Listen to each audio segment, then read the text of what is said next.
நான் கடைசியாக பேசுகிறதா இருந்தது. இருந்தாலும் நான் முதல்ல பேசிடுறேன்.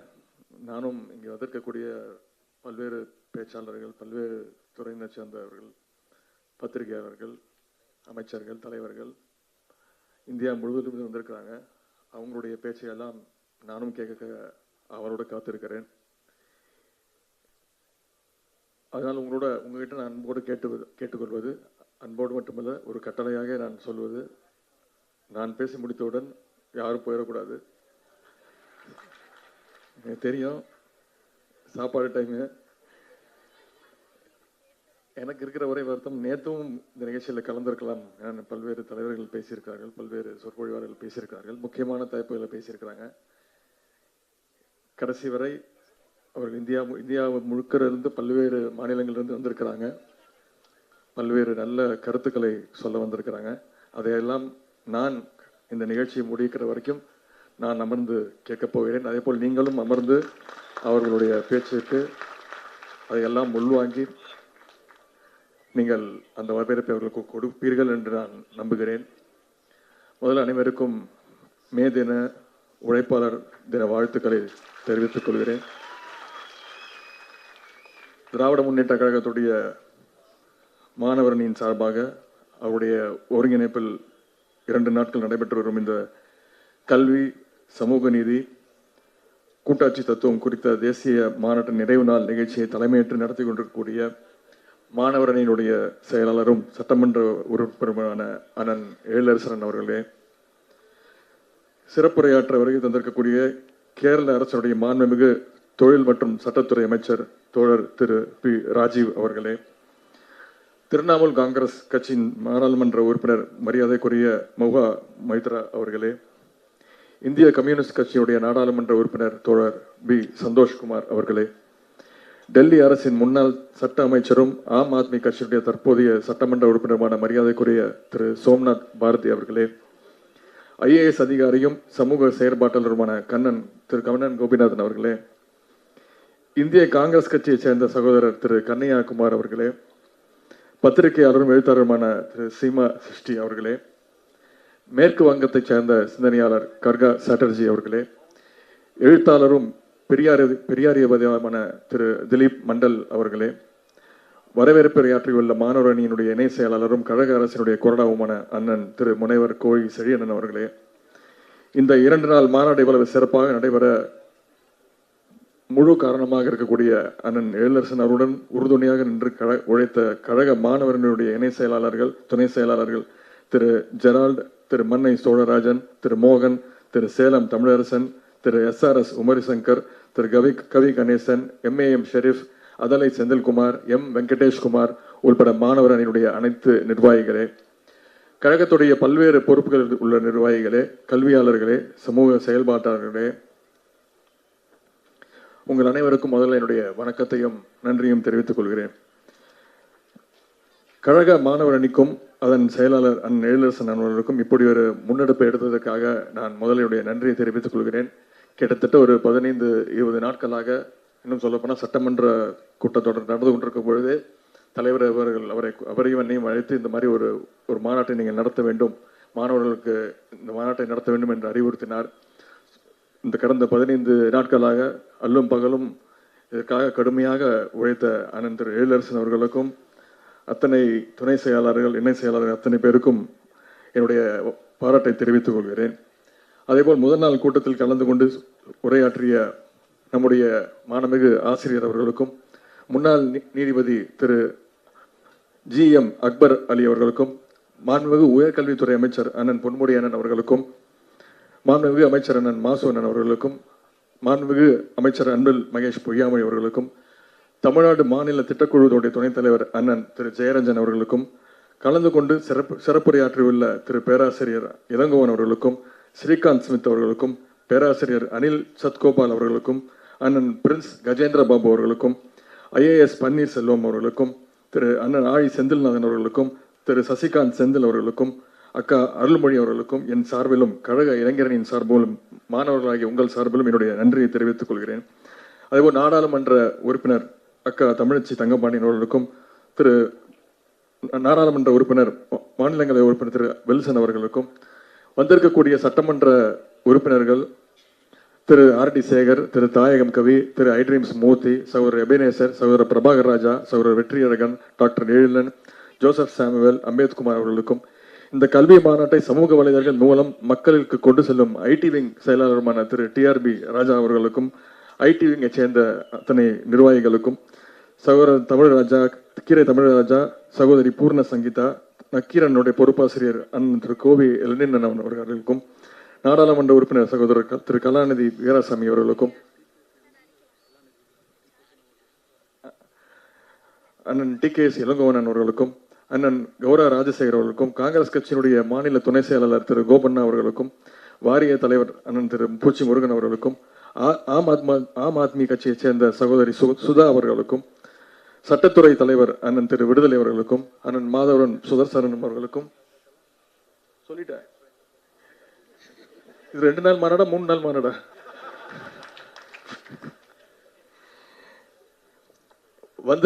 முக்கியமாக வந்திருக்கக்கூடிய அண்ணன் மயிலாப்பூர் சட்டமன்ற உறுப்பினர் அண்ணன் திரு வேலன் அவர்களுக்கும், தெரிந்த முகங்கள் பலர் இருக்கிறீர்கள், தெரியாத முகங்கள் பலர் இருக்கிறீர்கள். முக்கியமாக வந்திருக்கக்கூடிய மாணவ செல்வங்கள் உங்கள் அத்தனை பேருக்கும், மருத்துவக் கல்லூரி மாணவர்களுக்கும், நீட் தேர்வால் பாதிக்கப்பட்ட குடும்பங்களை சார்ந்த என்னுடைய சொந்த குடும்பத்தை சேர்ந்த அக்காக்களுக்கும், அம்மாக்களுக்கும், தங்கைகளுக்கும், தம்பிகளுக்கும், இங்கே இந்த மேடையில் பல கல்வியாளர்கள், பெரிய வாசிப்பாளர்கள், நீண்ட நெடிய அரசியல் அனுபவம் பல்வேறு துறையிலிருந்து வந்திருக்கிறார்கள். ஆனால் என்னை எதற்கு சிறப்பு விருந்தினராக இங்கே அழைத்தார்கள் என்று நான் எண்ணி பார்த்தேன். எனக்கு இருக்கக்கூடிய நான் இப்பொழுதுதான் முதலாக சட்டமன்ற உறுப்பினராக தேர்ந்தெடுக்கப்பட்டிருக்கிறேன். முதலாக எனக்கு இருக்கக்கூடிய இந்த நிகழ்ச்சியிலே நான் கலந்து கொள்கிறேன் என்றால் சிறப்பு விருந்தினராக எனக்கு இருக்கக்கூடிய ஒரே தகுதி, ஒரே உரிமை தங்கை அனிதாவுடைய அண்ணன் அப்படின்ற அந்த ஒரே ஒரு உரிமைதான்.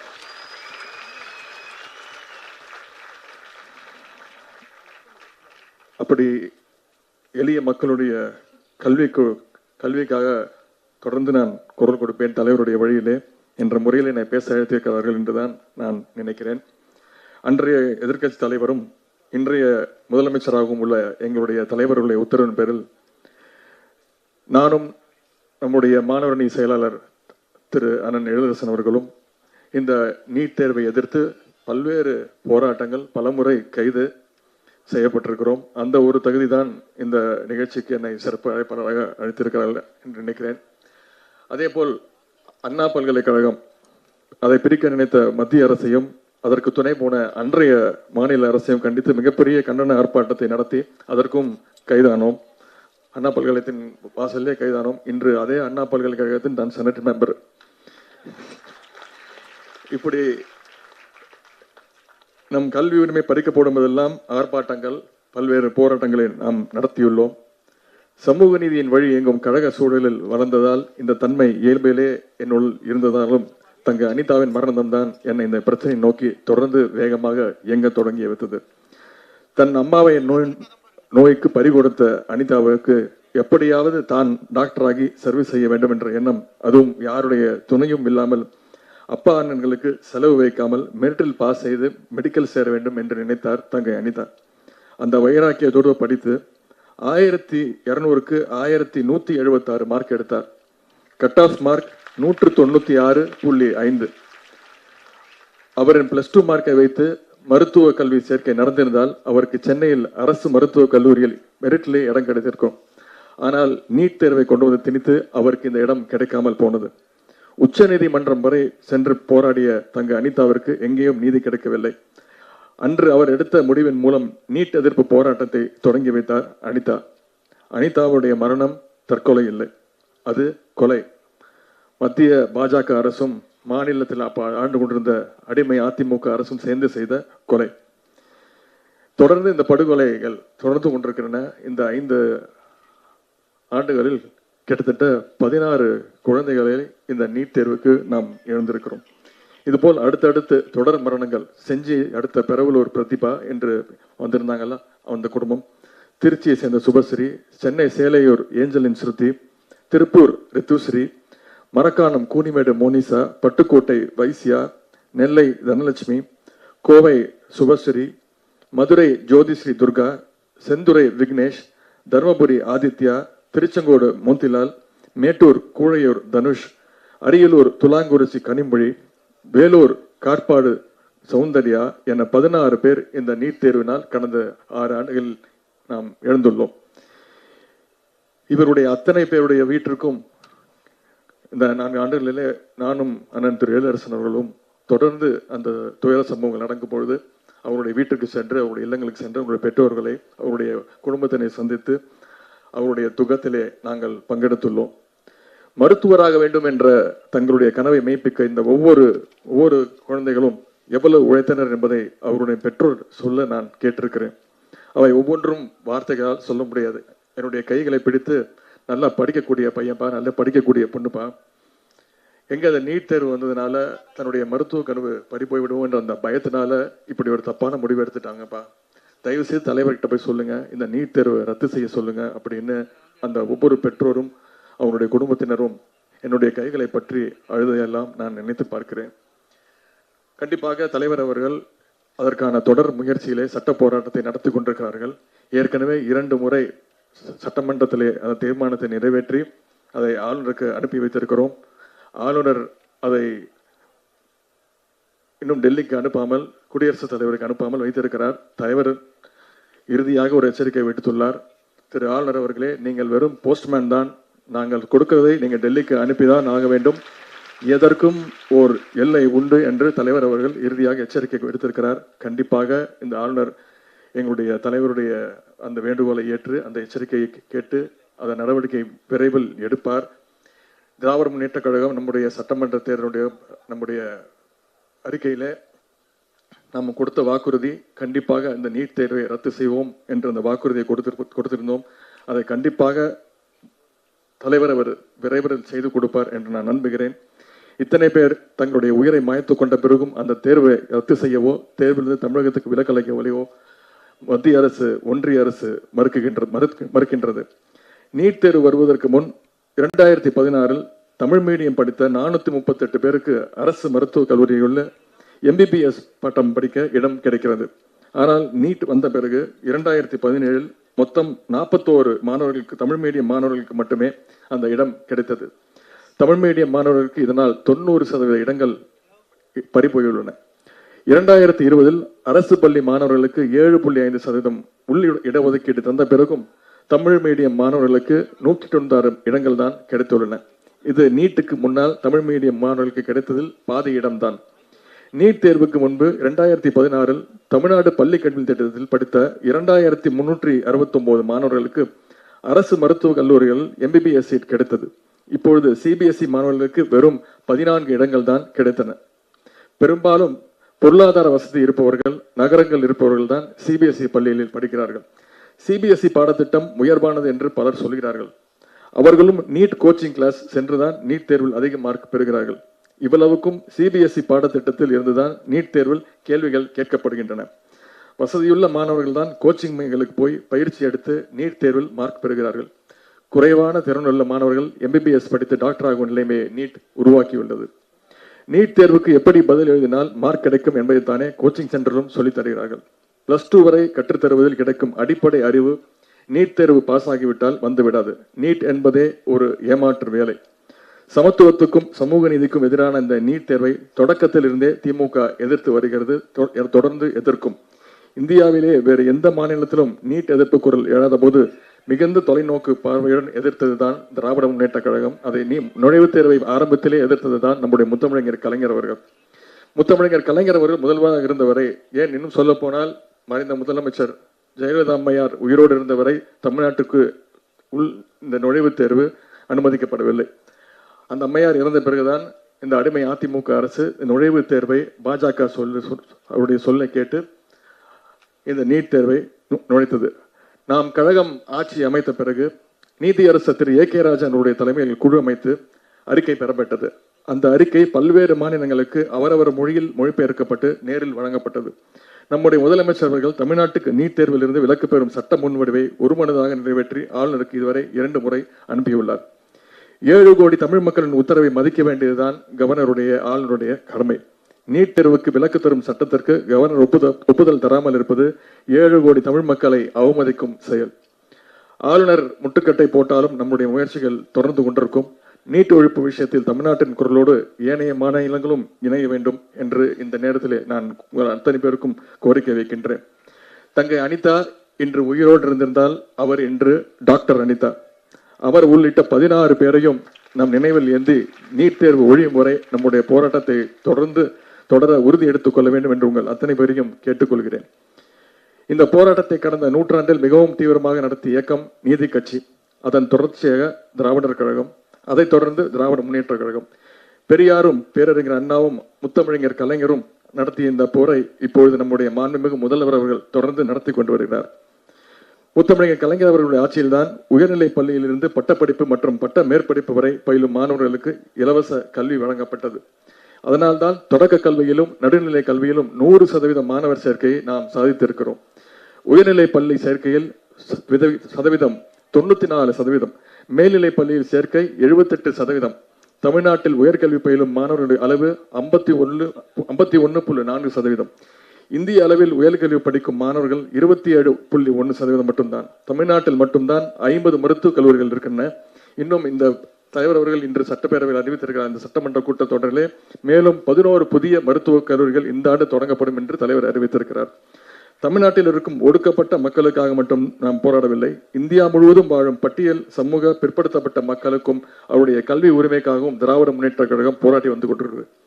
மருத்துவ படிப்புகளில் அகில இந்திய அளவில் பிற்படுத்தப்பட்ட மாணவர்களின் இடஒதுக்கீட்டு உரிமையை ஒன்றிய அரசு மறுத்து வந்த நிலையில் உச்ச நீதிமன்றத்தில் சட்ட போராட்டம் நடத்தி இந்தியா முழுவதும் வாழும் பிற்படுத்தப்பட்ட மாணவர்களுக்கு மருத்துவ படிப்புகளில் 27% இடஒதுக்கீடை பெற்றிருந்தவரும் நம்முடைய மாண்புமிகு தமிழக முதல்வர் அவர்கள் தான், திராவிட முன்னேற்ற கழகம் தான். இந்தியா முழுவதும் பிற்படுத்தப்பட்ட மாணவர்களுக்கு உரிமையை பெற்று தந்த இந்த தீர்ப்பு இந்திய சமூக நீதி வரலாற்றில் ஒரு மைல்கல்லாக இருப்பதுடன் இந்தியாவுக்கே அது வழிகாட்டியாக அமைந்துள்ளது. முக்கியமாக கல்வியை முழுக்க ஒன்றிய அரசு தன்னுடைய கட்டுப்பாட்டுக்கு கொண்டு செல்ல அது முற்படுகின்றது.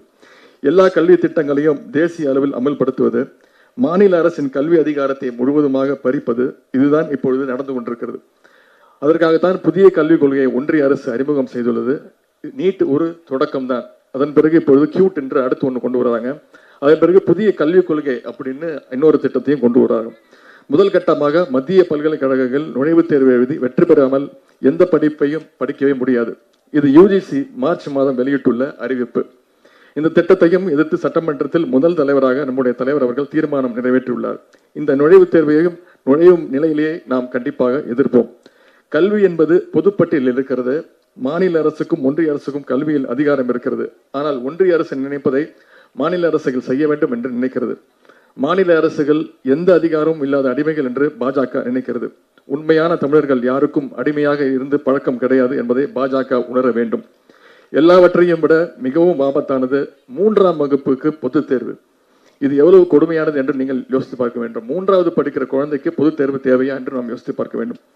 அது மட்டுமல்ல, 3ஆம் வகுப்புல பொதுத் தேர்வு, 5ஆம் வகுப்புக்கு பொதுத் தேர்வு, 8ஆம் வகுப்புக்கு பொதுத் தேர்வு. நம்முடைய குழந்தைகள் யாரும் படிக்கவே கூடாது என்ற ஒரே நோக்கத்தோடு தான் இந்த புதிய கல்விக் கொள்கை எல்லாம் கொண்டு வராங்க. ஒன்றிய அரசுடைய கல்விக் கொள்கை கூட்டாட்சி தத்துவத்துக்கு எதிரானது, சமூக நீதிக்கு எதிரானது, சமத்துவத்துக்கும் எதிரானது. இந்தியையும் சமஸ்கிருதத்தையும் திணிப்பது, மாநில மக்களின் பண்பாட்டை அழித்து இந்துத்துவ பண்பாட்டை புகுத்துவது, தாழ்த்தப்பட்ட பிற்படுத்தப்பட்ட ஏழை எளிய கிராமப்புற மக்களுக்கு கல்வி உரிமையை மறுத்து அவருடைய கல்வியை இருந்து வெளியேற்றுவது. எனவே இந்த புதிய கொள்கையை திராவிட முன்னேற்ற கழகம் தொடக்கத்திலேயே எதிர்த்து வந்திருக்கிறது. இதற்கு மாற்றாக நமது அரசு மாநில அளவில் கல்விக் கொள்கை உருவாக்கி வருகிறது. அதற்காக மாண்பு முதலமைச்சர் அவர்கள், தலைவர் அவர்கள் உயர்நிலை குழு அமைத்துள்ளார். இதன் முதல் கட்டமாக தமிழ்நாட்டில் இருக்கும் 13 பல்கலைக்கழகங்கள் துணைவேந்தர்களை ஆளுநருக்கு பதில் தமிழ்நாடு அரசே நியமிக்கும் என்ற சட்டமன்றத்தில் நாம் தீர்மானம் நிறைவேற்றியுள்ளோம். தமிழ்நாட்டில் இருக்கும் கல்லூரிகளையும் பல்கலைக்கழகங்களையும் அரசு நிதி ஒதுக்கி நிர்வாகம் செய்யும் பொழுது பல்கலைக்கழக துணைவேந்தர்களை நியமிக்கும் அதிகாரம் மாநில அரசுக்குத்தான் இருக்கிறது. பல்கலைக்கழக பாடத்திட்டங்களையும் கல்விக் கொள்கைகளையும் தமிழ்நாடு அரசே முடிவு செய்யும். இதில் ஆளுநருக்கு எந்தவித அதிகாரமும் இல்லை. தமிழ்நாடு அரசின் கல்விக் கொள்கையை செயல்படுத்தும் தகுதியுள்ளவர்களை கண்டறிய மாநில அரசால் தான் முடியும். தமிழ் மக்களுக்கான கல்விக் கொள்கையை உண்மையான திராவிட இயக்கமான நாம் உருவாக்குவோம். தாழ்த்தப்பட்ட பிற்படுத்தப்பட்ட ஏழை எளிய கிராம மக்களுக்கு தரமான கல்வியை வழங்குவோம். தாய்மொழி தமிழை பாதுகாப்போம். சமத்துவ சமூக நீதியை என்றும் காப்போம். அனைவருக்கும் கல்வி என்று உயர்ந்த லட்சியத்தை பெரியாரும் பேரறிஞர் அண்ணாவும் முத்தமிழர் கலைஞரும் உயர்த்தி பிடித்த திராவிட இயக்கத்தின் லட்சியத்தை மாண்புமிகு முதல்வர் அவர்கள் வழி நின்று நாம் நிறைவேற்றி காட்டுவோம். பாஜக ஆளாத அனைத்து மாநில அரசுகளும் மாநில கட்சிகளும் பாரதிய ஜனதா கட்சியின் அந்த புதிய கல்விக் கொள்கையை எதிர்ப்பதில் ஓரணியில் நின்று பணியாற்ற வேண்டும் என்று கேட்டு என்னுடைய உரையை முடித்துக் கொள்கிறேன். I thank the participants who took part in this national conference on education, social justice and federalism organized by the DMK student wing. I also appreciate and thank Honorable Kerala State Minister of Law and Industries through Rajiv sir, Trinamool Congress MP Mahua Moitra ma'am, CPI MP Santosh Kumar, Aam Aadmi Party MLA Somnath Bharati, former IAS officer Kannan Gopinathan, Kannaya Kumar belonging to the Indian National Congress, senior journalist Seema Sishti, social activist from West Bengal Garga Chatterjee, and writer Dilip Mandal, who are with me and going to address the session in an informative and assertive manner. I would like to convey some parts of my speech in English for the understanding of the respected participants from other states. Education is not only an essential necessity for livelihood and a means to acquire knowledge, it is also a political weapon for the liberation of the oppressed section of the society, especially the people belonging to the SC, MBC, BC communities and the poor and the rural masses. The founding fathers and leaders of the Dravidian movement perceive education as a powerful weapon to achieve liberty, equality, dignity and self-respect. So the Dravidian movement began its journey with the declaration of education for all. Till this moment, we are fighting for this principle. For several centuries, the elite and reactionary sections of the Indian society have been conspiring to keep the oppressed section of the society as an uneducated, illiterate people with the intention of denying equality, liberty and self-respect to them. In this century, the elite and reactionary sections, the fascist forces, are represented by the BJP ruling the union government. NEET is one such conspiracy aimed at denying the medical education to the oppressed, poor and marginalized sections of the society. Our sister Anita, a young schoolgirl who scored 1,176 marks out of 1,200 marks in her plus 2 examination, fought a legal battle to obtain medical seat for her. She committed suicide since she was unable to get justice. In fact, those fascist and communal forces who are against social justice deprived medical education to Anita and drove her to suicide. The flame lit up by Anita against NEET is still burning in our hearts and we are continuing the struggle. Democracy and federal principles are facing a major challenge in this country due to the authoritarian and arrogant stand of the BJP, which thinks that only the union government has powers to legislate and implement laws in education, which is in the concurrent list.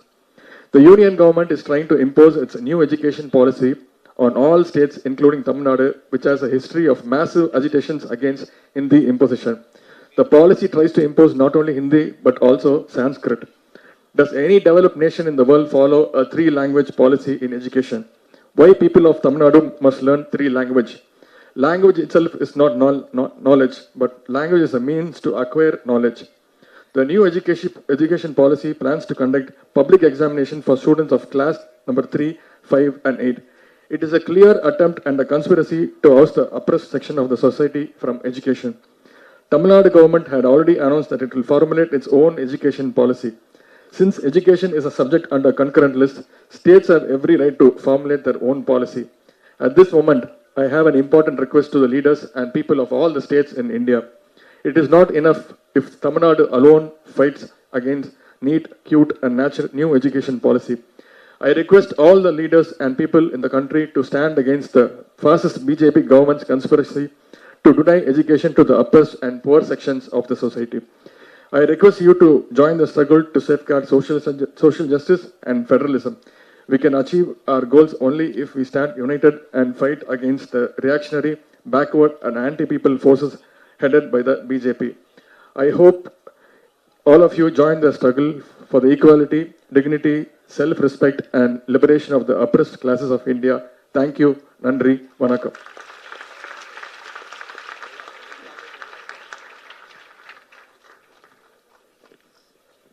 Thank you, sir. மிகச்சிறந்த ஒரு உரையாற்றி அமர்ந்திருக்கிற திராவிட முன்னேற்றக் கழக இளைஞர் அணியினுடைய செயலாளர் அண்ணன் இளந்தலைவர் அவர்களுக்கு பலத்த கரோசை எழுப்பி நாம் நன்றிகளை பதிவு செய்யலாம். We once again thank our youth